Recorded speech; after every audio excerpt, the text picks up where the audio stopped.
Okay, Monday afternoon, live stream here with the Ovadia Heart Health team.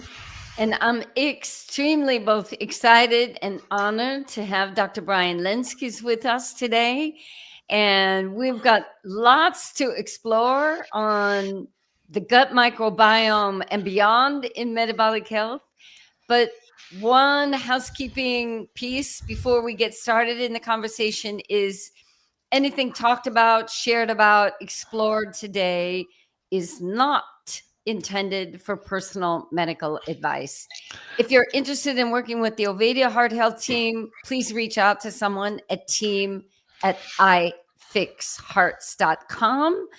And we'll be giving you information of where you can reach out to Dr. Brian Lenzkes if you want to as we go along in the podcast. Welcome, Brian. Thank you. It's great to be here. Thanks for the invite. You know, we live in the same state and we have to keep meeting virtually. We're going to have to do better in 2026 on that. We have to figure that out. Yeah, I know we're going to be doing some stuff together, so I'm excited. But yeah, we're not that far apart. Yeah, exactly. So I imagine there's hundreds of listeners who already know about you and your great work. However, we might have some who do not. Can you give us the brief history of how your medical career has kind of rolled and how you landed in this metabolic health space? Yeah, it's kind of wild. I was a, classically trained USC doc, trained in standard medicine, internal medicine, practiced for about 16 or 17 years. And then all of a sudden I had a patient come in and for a background, all my family has struggled with weights. My uncles all died at a young age. Diabetes ravaged my family. So I really wanted to know about diabetes. And so I was following the ADA's recommended guidelines, and I was successful enough to get myself up to about 150 pounds or so, or 250 pounds.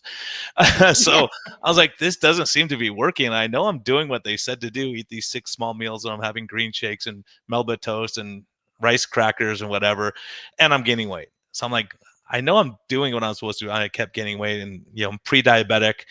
And one of my patients came in and he lost 40 pounds. And I looked at him like, what are you doing? He's like, you're not going to like it, doc. So ultimately he said he was doing the fast diet. And I said, well, if it was a fast diet, we'd all be doing it. There's no such thing as a fast diet. Like, how are you losing weight? And he said, well, 2 days a week, I eat like 500 calories or less. And that's all fat and protein, no carbohydrates. I'm like, okay, so 2 days a week. So Tuesdays and Thursday you do this. So Wednesday you must eat twice as much. He goes, no, that's a weird thing. I'm not hungry anymore on Wednesday. I really force myself to eat, and I don't crave sugar anymore. He just naturally gave up all these foods that he was eating all the time. I'm like, this doesn't make sense. How can this possibly be? So I go online, and who do I find? Robert Lustig and Jason Fung, and I start seeing what they're saying about this whole insulin resistance problem and fasting and how you're lowering your insulin down. And I actually reached out to Jason Fung, and he emailed me right back, and we started talking, and he was explaining it all to me. Because, what I loved about him, I saw him online, and people asked, well, if fasting is so great, how come no one's talking about it? And Jason said there's no money to be made by helping someone with their lifestyle. If I sell you a drug, I can make money if I'm a drug dealer, right? If I'm selling you supplements and things like that. He goes, fasting is the worst possible thing for a doctor to do to make money. And so, he reached out to me and helped me out a lot. And ultimately, he helped me get healthier. Now I'm not pre-diabetic anymore. I'm in the normal range, and also, changed my whole practice style. Instead of treating everything with the drug, I started realizing we could take drugs away if we fixed metabolic health. And so first it was called low carb, and then keto, and now we're saying metabolic health. It's kind of transitioned over time, because it's really about being metabolically healthy. It's if you're very healthy, you can get away with more carbs than someone who's metabolically very sick. So that's what it transitioned over. And then Low Carb MD podcast came out with Tro Kalasian and Jason Fung. And then I went on my own with Life's Best Medicine, talking about stress and sleep and all these other factors that affect metabolic health. Is not just what we're eating. So hopefully that gives you an idea of my background. And what a lovely journey. And I love to hear these stories of reaching out to someone and they got back to you and you started talking personally. Actually, one-to-one. The great thing about Dr. Jason Fung's, I will say also, for anyone who has comments or questions for Dr. Lenzkes, put them in the comments section, or for us at Ovadia Heart Health. And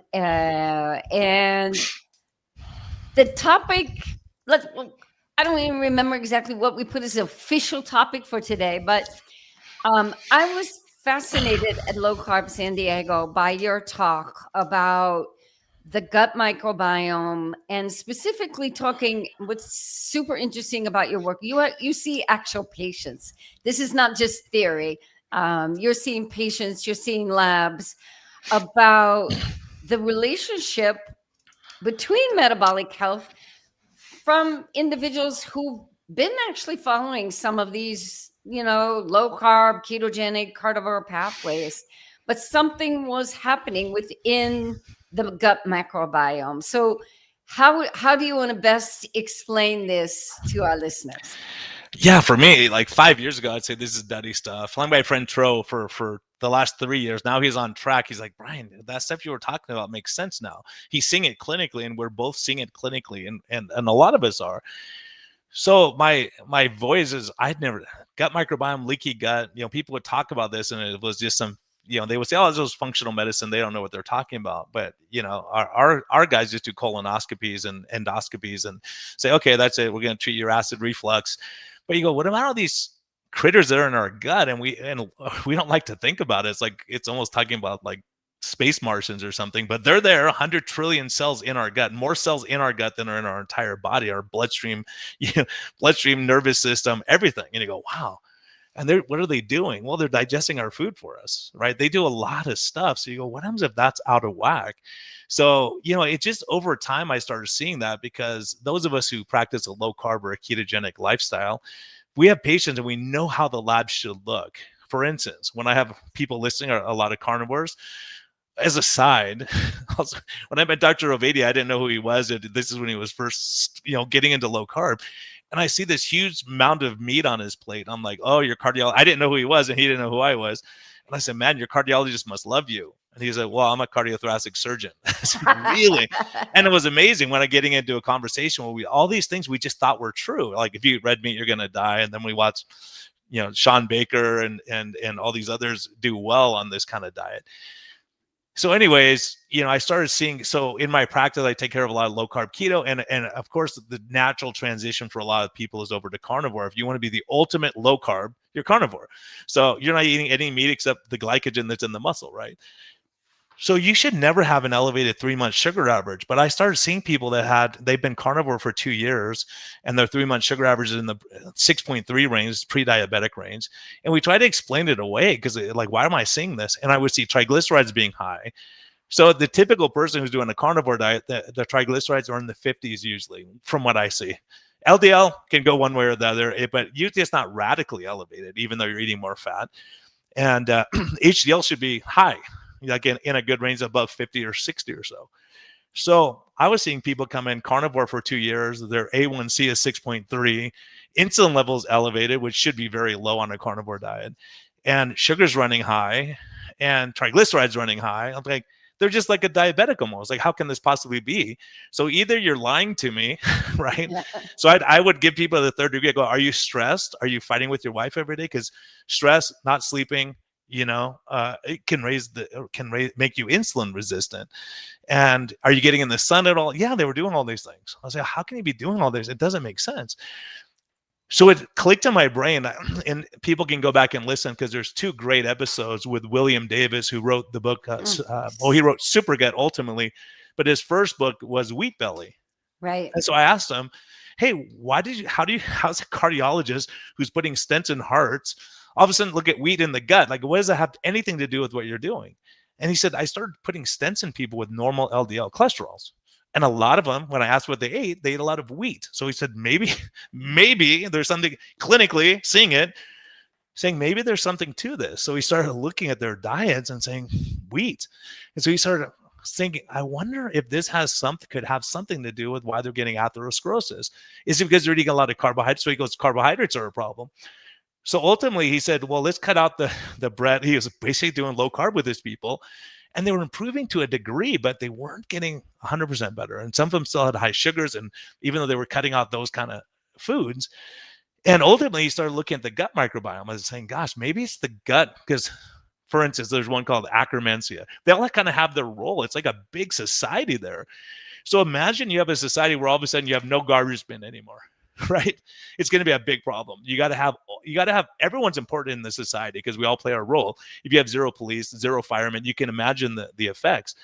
So once if we're missing some of these gut microbiome that play that role in society, some of them make acetic acid, right? Which is apple cider vinegar, and they feed the other ones, and then they use this to make their product, and this huge body works together to make things better. But once if we're giving it GMO foods and gives the stuff it doesn't know how to digest and things it's never seen before, then what happens? And then you start getting a society that's not working well, and that's when you start getting irritable bowel syndrome, leaky gut, and all these problems. And so you think, well, how can you be, again, stepping back, what happens if, and so I interviewed Dr. Davis, and I become friends with Sabine Hazen, who's a world expert, because I said, who's the world expert in gut microbiome? And she has unreal data.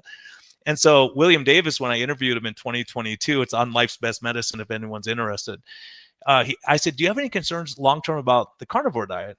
And he said, oh, Brian, I'm glad you asked. I'm really concerned about Akkermansia. And at the time, I had no idea what that was. And I said, what's Akkermansia? He said, it's the main gut microbiome that makes the mucus layer of the colon. That's what protects the inside of all the bad stuff we don't want in our body from getting into our body, from leaking across that, right? Because the mouth goes all the way to the anus, and a lot of the toxins just go straight through. He said, if what I'm thinking is true based on mechanism, it's going to be a problem. So I was able to reach back to him this year and said, Doc, you're not going to believe this, because I have a lot of carnivores I'm seeing who are having C. diff colitis, which they shouldn't have. Like, that's only after taking tons of antibiotics in old people. I'm seeing 40-year-olds with C. diff colitis. I've seen at least 8 cases. That's abnormal in relatively healthy people who aren't on huge doses of antibiotics. And so when I started looking at something called a GI map, which is a stool test that checks for all the gut microbiome, I would see that their Akkermansia was super low in my carnivores who had C. diff colitis, and their LDL was high, their triglycerides were high. Everything went the wrong way. Now, that being said, I really want people listening to hear this, is that a vast majority of my carnivores don't have that issue. It's a minority of people, but when you have it, you have it.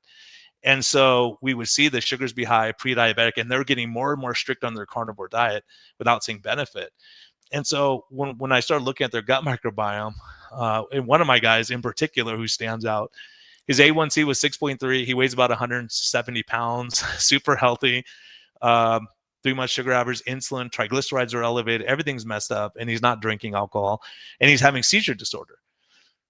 So, I said, you know what, let's just look at your gut for the heck of it. The reason I don't run it more in my Medicare patients is because it costs like $400 to do the test. I have no financial interest in the test. So, but it's a hard sell. But when I get it back and he's missing all the important ones that make the gut, the mucus layer of the colon, which also decreases inflammation, the brain, decreases inflammation, the pancreas. So he looks like he's insulin resistant and he's not eating any sugar. It doesn't make sense. So we got his levels back, and he's missing Akkermansia. He's missing these 5 that are critically important for detoxing and all that.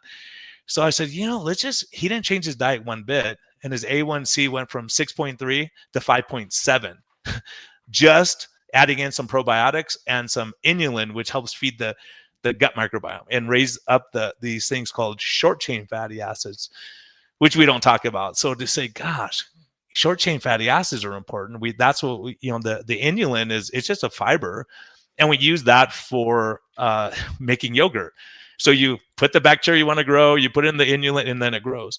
So you go, wow, maybe it's important for our own gut microbiome. And a carnivore diet, we have 0 sources of inulin or fiber. So the argument's always been, and I've made this argument, well, if you're pooping okay, who cares? You don't need fiber. Like, it doesn't matter. But what happens if these guys who make the mucus layer that make everything slide through, like, it's like going on a water slide with no water in it. It's not going to be fun, right? If you're in your bikini going down a dry water slide, you're not going to go very fast. And so you go, well, maybe these guys are important. So clinically, I'm seeing this now. It's like, just fix these things. You don't have to. It's not that the carnivore diet's bad. It's just that if your gut is messed up from taking tons of antibiotics, life stress, maybe alcohol in the past, whatever it might be, that we should look at it if your numbers aren't what it should be. Oh, it's so much information to sorry, there. Krisna. I knew I was going to do that. It was great. Yeah. No, it was very We need that background. I do want to shout out here. We got a hello from Northwest Florida from Grandma Nina. Thanks for listening, Grandma Nina. For anyone else out there, please post your questions for Dr. Brian Lenzkes or myself here. So, where to start first here? So you saw it in the numbers. The numbers were telling you a story that was not related to what they were doing. So they're picking up on the blood testing.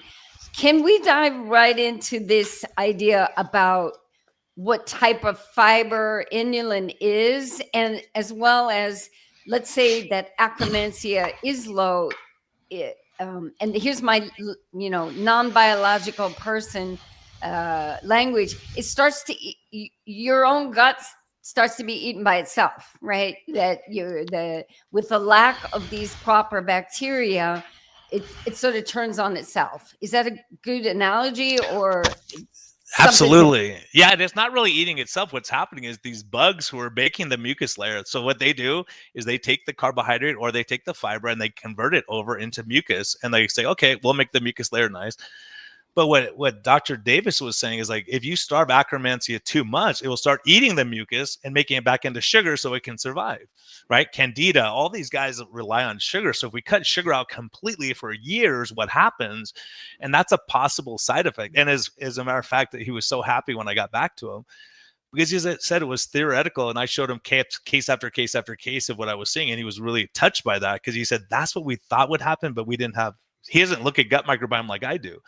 So it was really amazing to see that, go, gosh, if you starve those guys. So it's not necessarily having a low Akkermansia. It's just that if you have a lot of Akkermansia and starts eating the mucus layer, you're still just as much. So you can't just look at the Akkermansia level. But if it starts to go low, it probably means it destroyed your mucus layer. Now it's dying off, and it's not getting enough still. And, it's diminishing in numbers. And that's the other concerns. Once if you lose some of these guys, once if you lose all of your firemen, then you're in trouble if you have a fire. Absolutely. And you were able to run these tests, the GI, you call it the GI map. And what does this testing involve? If someone thinks they're seeing this in their numbers, and they're thinking about, they want to get a little more information. Yeah, GI map it's a pretty simple test. If you have Medicare, you can just get it through them, and it's covered by Medicare. But what it does, it's a stool test, and it checks for a lot of different things. Parasites. It checks for H. pylori, which is a bug that causes ulcers and stomach irritation. It checks for all the balance of the gut microbiome. So sometimes you just don't know if it's in balance or out of balance. So there's one of the benefits of the carnivore diet, there's a Bacteroides to Firmicutes ratio. And if your Firmicutes is really high, super hard to lose weight, because Firmicutes takes all the energy out of the food and it makes you absorb it. And so you get fatter if you eat the same thing as the other person. So all of us say that I eat the same thing as that person and they don't gain weight, but I do. So carnivore diet really lowers the Firmicutes down. But Firmicutes plays a role in the mucus layer of the colon too. So you go, gosh, can you get it too low where it causes you trouble? Because most people do great for about 9 months, from what I'm seeing. A lot of people do it for, like Sean Baker has done it for years and he's fine. So, but some people will feel like, gosh, all my gas and bloating and everything got better. And then 6-9 months in, they go, gosh, I start feeling terrible. All my IBS is coming back. My sugars are going up. I can't lose weight. Mental fog, and all those are signs of leaky gut, inflammation of the gut. And so if you're having those kind of symptoms, that's what I would look at. Or if your triglycerides are going up on a carnivore, it never should happen. It never should happen. So when you see your numbers going crazy and LDL cholesterol going way up, these C. diff patients, when I help them fix their gut microbiome, their LDLs, one guy, I have all the slides here if you're interested, but the LDL this one guy went from 229 to 90. No change in diet. His insulin went from 17 to 6. No change in diet. All we did was fix his gut lining. And that's when I got intrigued. I was like, this is incredible. Just today, I have a new patient. We've been frustrated. He's been frustrated, but his numbers have gone down in the lot. We started finally, because it took me a while to get it through my brain, but his A1C was, he weighs 168 pounds and his A1C is 6.6, 6.3, 6.5. And just 6 weeks ago, we said, let's try adding in fiber. And add some probiotics in. A1C 6. So he's down from 6.5 to 6 in less than 6 weeks. So he's probably in the pre-diabetic normal range by now, right? And his insulin went from 13.5 to 8.8. Again, Wow. Yeah. no change Short in amount of diet or time. exercise, right? And I told him, thank you for coming in today, because this is the perfect day so I could tell Krisna about what I'm saying. His total cholesterol went from 277 down to 220. His triglycerides went from 214 down to 160. And he's still above where he should be, but we're fixing his gut still. It's going to take time. His HDL went from 39 to 49. So his good cholesterol went up the way it should on a carnivore diet. And his LDL came down from 199 to 141. That's fantastic. What great results in a short amount of time. So let's talk about, so you said didn't change his diet, but was he then adding probiotics, adding inulin, doing Dr. Davies yogurt? What is the protocol kind of? And certainly I know it's adapted for each individual. Mhm. What seems to be showing this kind of impact on your numbers like that? Well, for several of them, they weren't doing anything else except add in inulin. And they did a probiotic called Seed that I have no financial interest in. I just like the product. I've had good results with it.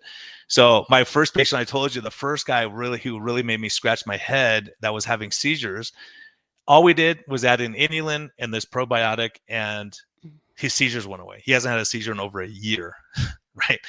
As a matter of fact, fun enough, because Tro was not in my camp with talking about the gut microbiome. Now he's back. He's on board. He's looked at the data and he goes, "Oh my gosh!" And I'm showing him numbers. I go, "Tro, this is unmistakable right now. It's clinically there."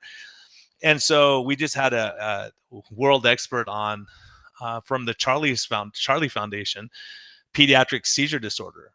And we had a great discussion. It will probably come out in the next couple of weeks, but it was a great discussion. And I asked her, "What do you think it is? Why do you think the ketogenic diet works for seizure disorder?" And they've changed. It used to be a super high at 90% fat. Now they're cutting back on the fat. They're still having benefit. So is it taking sugar out? Is it the effect on the gut microbiome? What is it? Is it ketones? And she said they put kids on high ketone, like exogenous ketones, did nothing for seizure disorder. But if you're doing a ketogenic diet and you add ketones, there may be some benefit. And maybe that you don't have to have a really high ketone levels. We thought you used to have to. So it all came back to the gut microbiome again, because if you're in ketosis, you heal the gut lining, right? You take out sugar and the processed food and all those other things, you heal the gut lining. So a lot of it, they're looking towards the gut as being a huge factor in that. And again, the other thing that Nick Norwitz, I have to give him credit because I never saw it before he posted it, is this thing called IMP. And I always say the word, I think it's IMP is inositol monophosphate or something like that. But wherever they see atherosclerosis, they see elevated levels in the blood of this. And they say, well, is it a bystander or is it real? And so they say, well, maybe it's just there. So what they did is they took all this IMP out and they injected it into healthy mice with normal cholesterol, normal sugars, normal insulin. They all got atherosclerosis, leaky gut. So you go, well, if that's true, then people with Crohn's disease should be dying of heart disease. Look at the increase of heart disease in people with Crohn's disease or gut inflammation. It's a huge issue. And so you go, wow, maybe we're looking at maybe it's not the cholesterol floating and blocking everything. Maybe eating French fries and sodas and all these other things that screw up the gut is making the gut more permeable to leak across these bad toxins that Akkermansia and all these bacteria in the gut digest it and they get rid of it before it becomes an issue. So if you absorb more of it, there's certain bacteria, it's incredible, really. But Bifidobacterium and Lactobacillus, these guys digest uric acid in the gut before you absorb a bunch of it. So if it gets rid of it, then you don't get gout. You don't get these oxalate sensitivity we hear about, histamine sensitivity. It all comes back to gut inflammation. And so you go, wow, it's pretty wild. Like just taking care of the gut. And again, carnivore is probably one of the healthiest things you could do, but it's not going to make you grow the gut microbiome, right? Unless you're adding in certain things. And you see people like Paul Saladino, a lot of people got upset because he added in honey and fruit, but he got better afterwards. Why? It was the gut microbiome. That's what happened. And he was actually testing it. So, there's a lot like that. Most people are doing, if you're doing fine, you're doing fine. Don't worry about it. You do the carnivore, it's great. But if you're having issues, say, I'm not just, because after I gave my talk, Krisna, it was crazy in San Diego. I had 14 carnivores come up to me and go, I think I'm that person. I'm the one. I'm an outlier. well, maybe you're not an outlier. You had a bad gut. And the thing is, a lot of people aren't even going on the carnivore diet. If you talk to a lot of carnivores, a lot of them aren't going on to lose weight. They're already at a normal weight, but their guts are a mess. So they have a lot of gut inflammation and gut stuff going on. So as a matter of fact, early on, I had a lady, she couldn't tolerate any food. She was carnivore. She was miserable. Her sugars were high. And so she went on the carnivore diet, and I got her GI map back, and I was like, how are you still alive? Like, her gut was a disaster. But because she was on the carnivore, she wasn't getting all the symptoms she used to on the standard American diet. So it improved her symptoms dramatically, but her gut was still a mess already. So it didn't fix the problem, if that makes sense.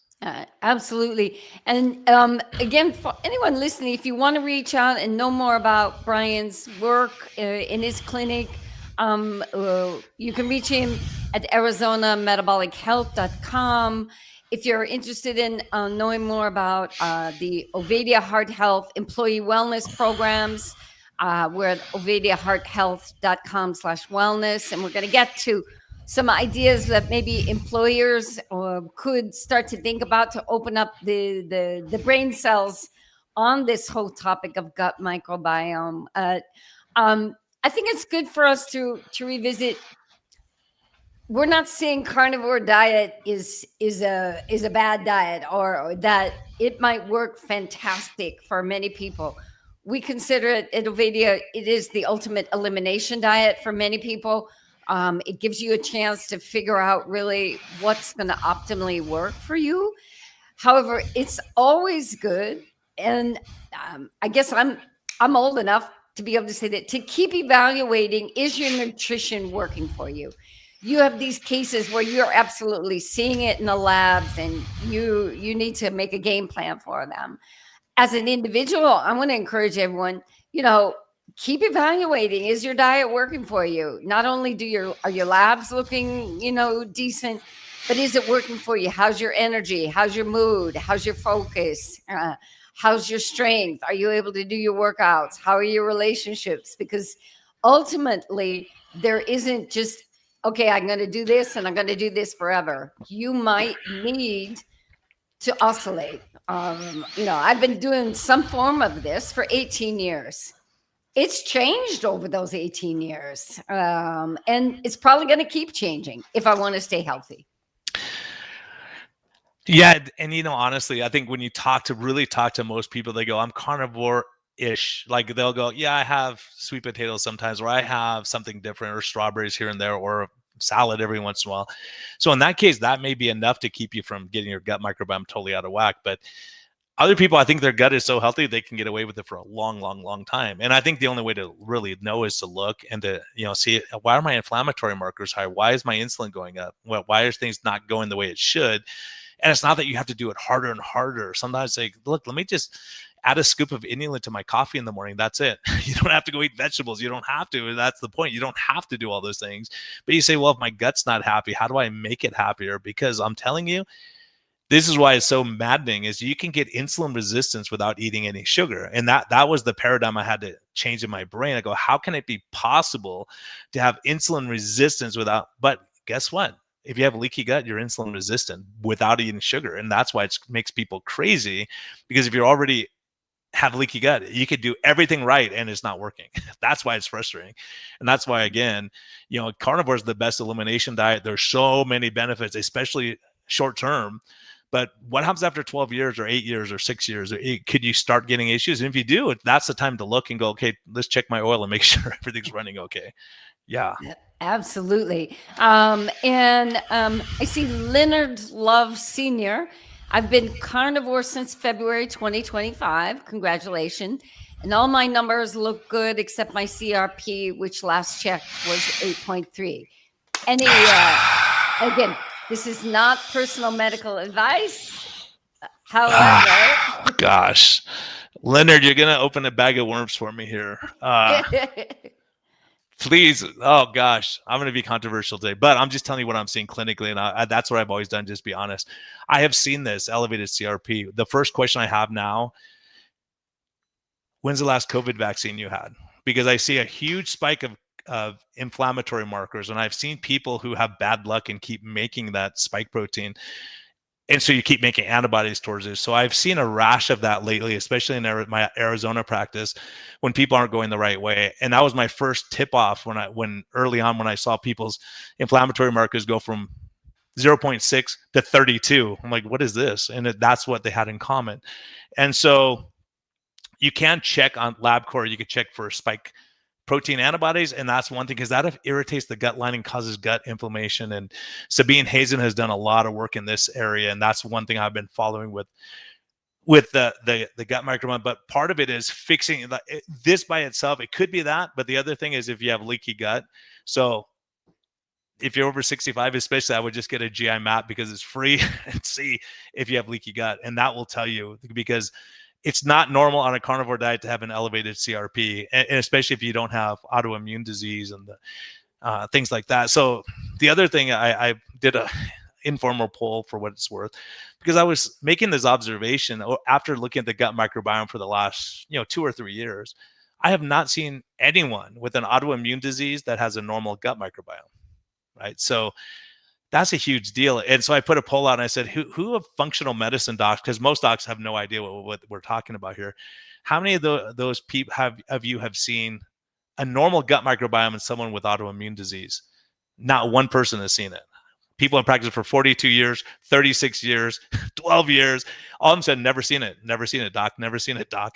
So I was like, wow. So our gut plays a huge role. And that's one of the big things, is our gut is that's our number one immune organ, is our gut, believe it or not, besides our skin maybe. But the gut is assessing everything you eat. That's why when we eat something bad, we get food poisoning, diarrhea. Your body wants to get out of the body to protect you.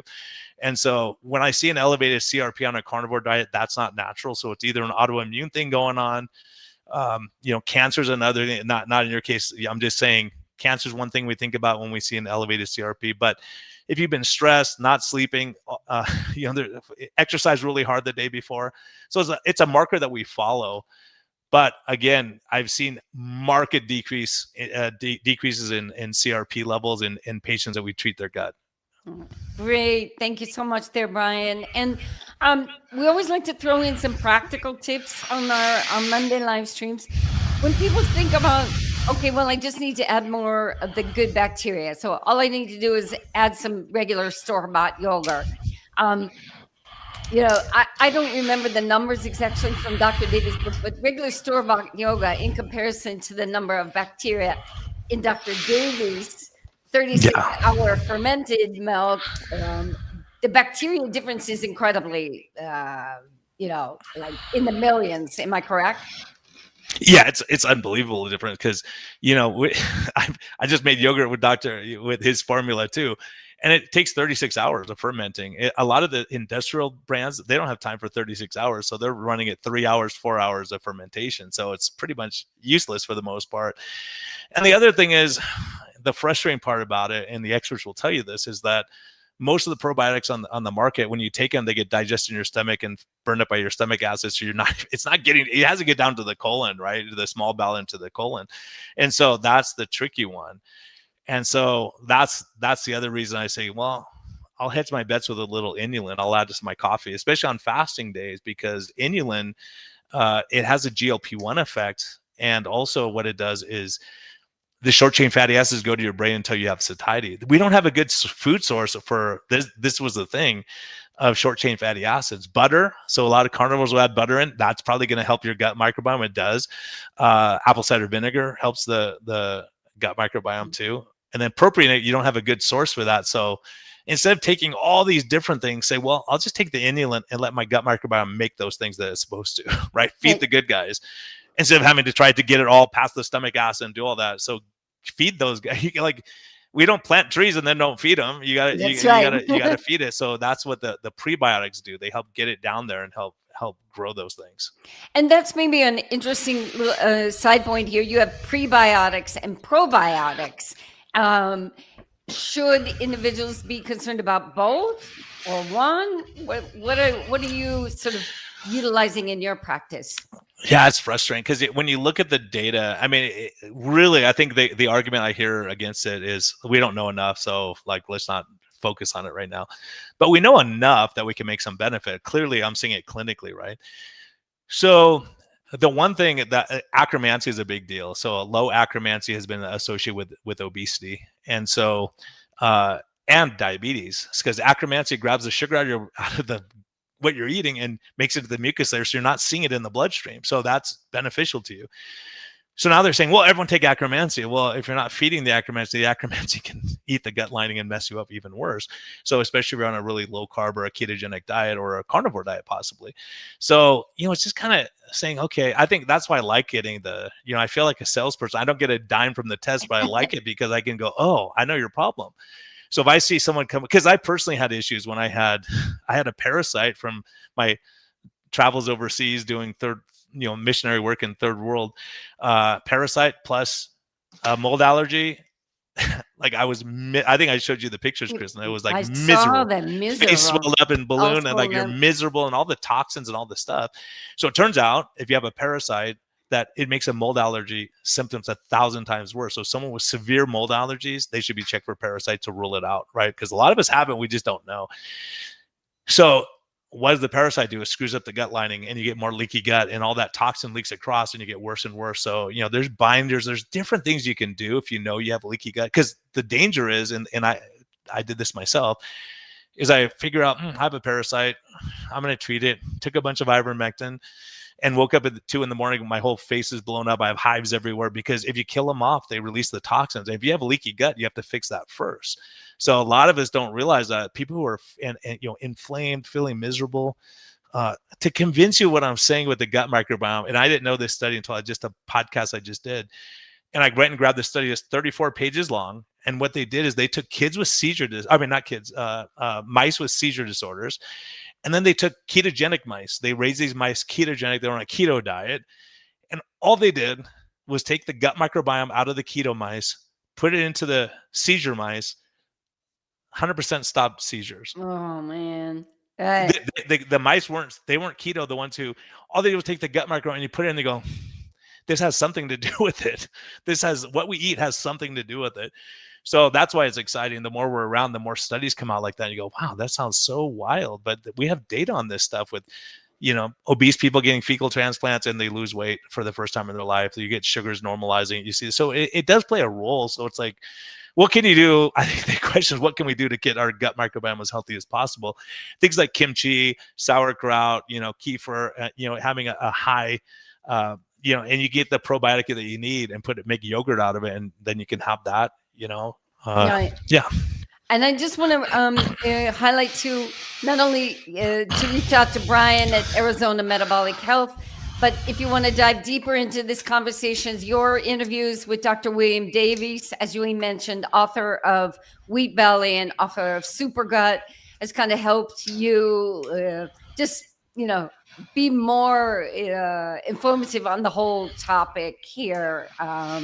We have another question from Bob Everson, watching from Central Virginia. Hi, Bob. I have been low carb for 22 months. My TMAO is elevated at 24.8. Is that related to gut health? You stumped me. I don't know. I honestly don't know. I'd have to look that up. I haven't really looked at it, honestly. I've never checked the levels. Fair enough, right? Ways to keep going and know that everyone is really doing their own research. Yeah. We have also the sandwich videos, 2-year carnivore watching from New Hampshire.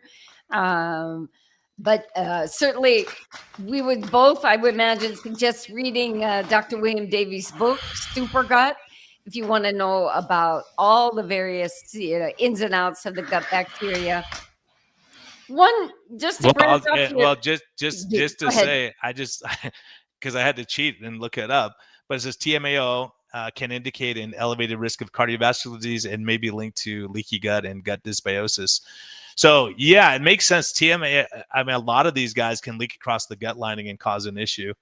So yeah, I mean, I would always look back at the gut now from what I'm seeing, because the craziest thing is that, we look at Parkinson's has a narrow gut microbiome, Alzheimer's disease, narrow gut microbiome, all these bad things has a narrow. So you want to have the most broad gut microbiome that you can.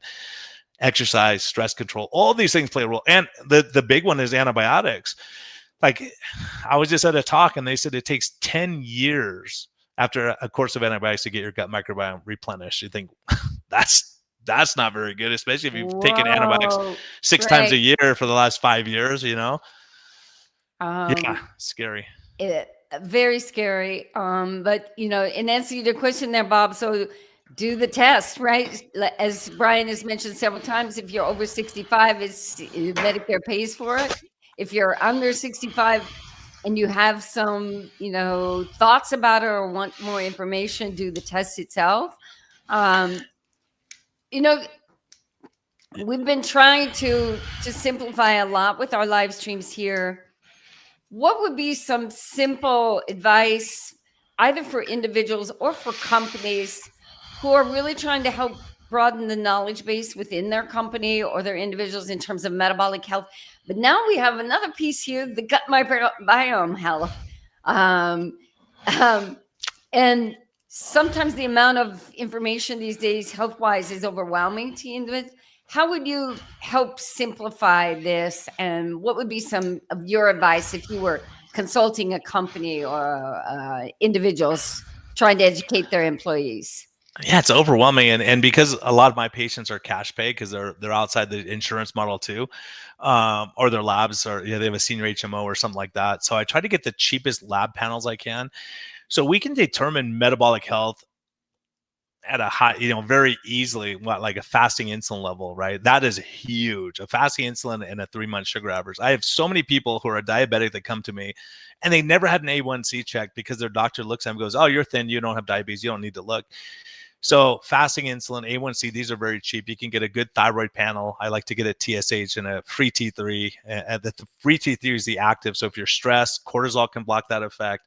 So there's things that we can do there, and even just a lipid panel. If you're, LDL doesn't tell me anything, but triglycerides, HDL, those ratios, it tells us where you are metabolically, and then we can adjust what we're doing lifestyle-wise to fit you, what works for you. How much do you exercise? Are you a couch potato? Is your sugar 300? We're gonna have different approaches for everyone, But what I can tell you is the great one Ben Bickman told me when I was working 18-hour days and stressed out all the time. And I asked him, "Hey, if I want to live a long time, what do I have to do?" And he goes, "Brian, easy, 5 things," right? So even if you don't listen to anything else I said, listen to Ben. He says, number 1, don't be stressed working 18-hour days, which I was. He goes, get enough sleep. These things all affect insulin levels. Eat real food. Steak happens to be real food, right? Don't smoke or drink to excess, and exercise regularly. Get out in the sun, enjoy life. And I said, I don't like your rules because I don't sleep a lot, and I don't like I'm always stressed out. And he goes, yeah, that's why doctors die before everyone else. And if you look at the data, that's true. The ones who are supposed to be helping everyone have the higher suicide rate and higher death rate at a younger age. So you realize you got to take care of yourself at some point, Yeah, and that is, I didn't pay Dr. Lenzkes to say this, but that's our theme across here. Lifestyle works. It takes energy. It takes a commitment to it, but the basics, as you mentioned, getting sunshine, exercising regularly, getting a good sleep routine, managing that stress somehow, and continually to evaluate what's working for you. If your nutrition is working for you, I'm going to quote Amy Berger here, is keep doing it. If it's not, or you're feeling there's some inadequacies, think of reevaluating it from all angles. And I love that you mentioned fasting insulin. This is something we've been working with a manufacturing firm in Pennsylvania, a dental firm in Oregon. And if you want to find more out about our wellness programs, look at us at Ovadia Heart Health /wellness. And many never even heard of fasting insulin. Of course, you do your standard labs, and this was an eye opener. We had one 20-year-old recently who all her other labs looked good, but she had a fasting insulin of 21, and within our 6-month program got it down to single digits. Would never have known that she was ultimately heading in that direction. Yeah, it's amazing. And I would say, just to finish your question about the employers, like, really, if you can create a great environment, a welcoming environment, you have a good social support. We know those are key factors. And then, you know, rewarding those kind of behaviors, exercising, activities, and doing things together as a group, building that rapport, because social support is one of the biggest factors for success, right? And I would say, I got consulted from a company up in Vacaville. They were super great, and they asked me to help with their metabolic health, and I said, "Can I see your break room?" I was doing it via Zoom, and they showed it to me. I was like, "Holy cow! Like, this is a disaster." So, I had people like friends who are in the low carb community send out food samples and stuff like that to help them out, and we turned them around, because you cannot say, "Okay, we're going to be metabolically healthy and have donuts every day." They had donuts at least 3 days a week, right?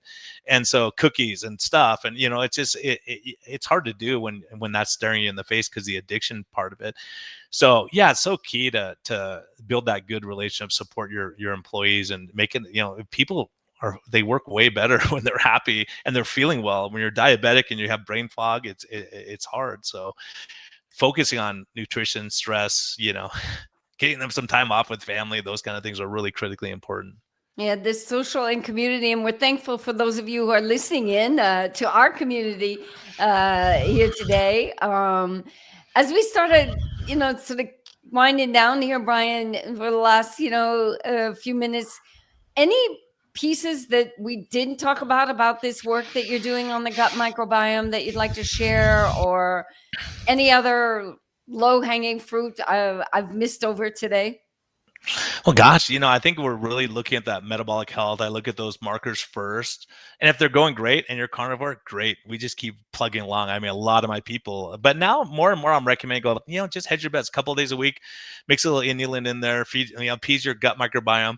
Because interestingly enough, I had a couple of patients who are actually doing very well. We had our community meeting with all my patients, and I started mentioning this, and two of them got upset because they're, look, carnivore is the perfect diet. And I said, okay, prove me wrong. Check your gut. I don't get paid for the test.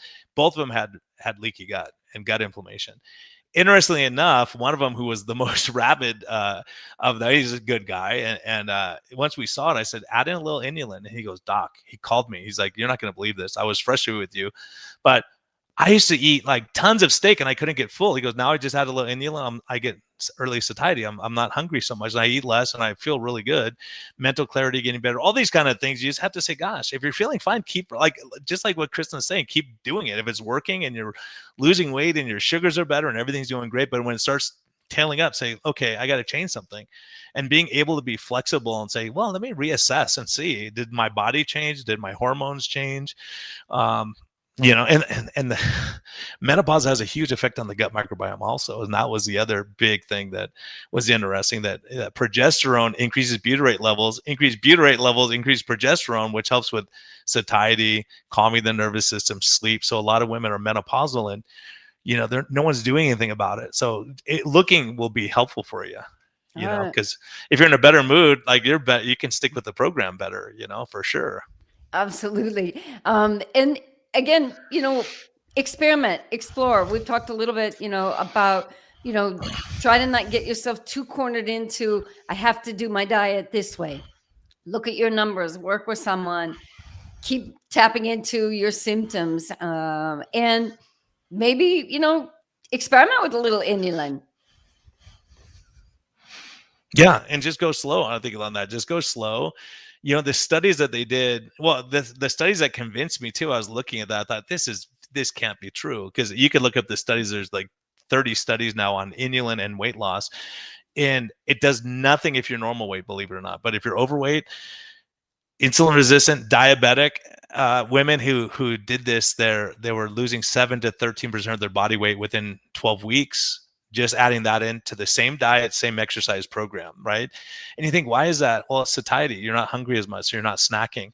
And so it was funny because I read these studies. I go, this is probably BS. And I wasn't even thinking about it. It was a Friday afternoon, 2:00. I'd been fasting since the day before. And I had some Greek yogurt with some protein powder. And I go, oh, I have that inulin from the yogurt. I'll put it in there, mix it in. Didn't even think about it. A friend of mine calls me at 4:00. He goes, hey, it's 6:00. We're going to have happy hour at my house. Come over. We'll have some keto stuff for you. And I'm like, okay, sounds great. And I get over there and I couldn't eat. like nothing looked good. It's Friday night, and I'm thinking I should eat. It's kind of rude, but I'm not hungry at all. So I said, "Oh, my wife and I will share a plate," and she ate it. And they go, "Oh, did you just got back from Guatemala? Is your stomach messed up?" I'm like, "Oh, no, I'm not hungry. I just don't know why. I feel fine. I'm just not hungry." And then I realized, oh my gosh, I had inulin. Maybe that did something. So for people who are chronically hungry all the time, or you can't fast, it might be worthwhile just putting some in. If you put too much in, you're going to get gas and bloating. So just start slow, and it's cheaping it for $20 on Amazon, and it'll last you 6 months. So it's not a huge money outgo, but if you're having symptoms, and more now, because it costs a lot to do these testing, I'll just tell people, go on a good probiotic. Let's assume you have it, because this is what I'm going to do anyways, and save you $400 and see what happens. So I have a guy, we're going to get his follow-up labs now. He's feeling great. And, you look at this guy, he's all muscle. I just saw him today also. He's all muscle. He looks like Sean Baker, and his A1C is high, and his insulin's high, and his triglycerides are high, and his LDL is really high. So we're gonna find out next week what happened to him. I'm excited. I wish I saw him last week so I'd have his numbers. Well, this has been a fascinating conversation. For those of you watching, you can see the link, but if you want to know more about the great work that Brian is doing, he's at ArizonaMetabolichealth.com. If you would like to work with the private medical practice of the Ovadia Heart Health, reach out to us at OvadiaHeartHealth.com. If you want to know more about our employee wellness programs, just add on the /wellness to OvadiaHeartHealth.com.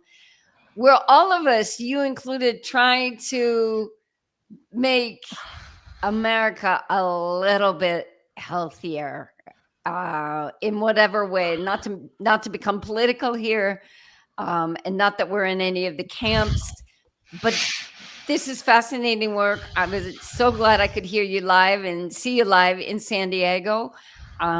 Keep us posted about more of this, of what you're doing.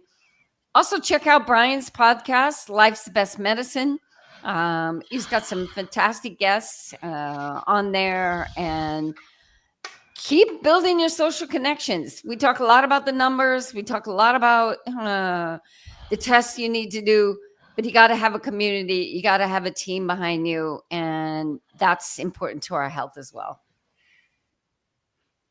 Thank you, Brian. Krisna, thank you so much. Thanks so much for having me on. I appreciate it. Absolutely. Keep doing the fantastic work, and we're in your cheering box for you. Awesome. I'm in yours too.